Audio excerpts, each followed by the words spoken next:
ये कहानी है एक ऐसी चीज की जो दिखती तो छोटी थी, पर हर रात किसी की सांसें रोक देती थी। उस हवेली में सिया का साया रहता है। हाँ, वही सिया जो अब इस दुनिया में नहीं है। कहते हैं सिया की मौत रहस्यमयी थी और उसके बाद से उस हवेली में कोई नहीं गया। लेकिन एक दिन माया नाम की लड़की गलती से वहां चली गई।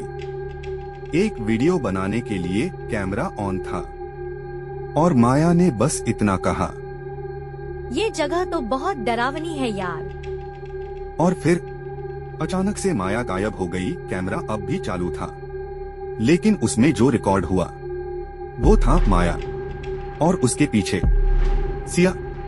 आखिर उस रात वहां क्या हुआ? सच जानने के लिए चैनल को सब्सक्राइब करें और वीडियो को लाइक करें।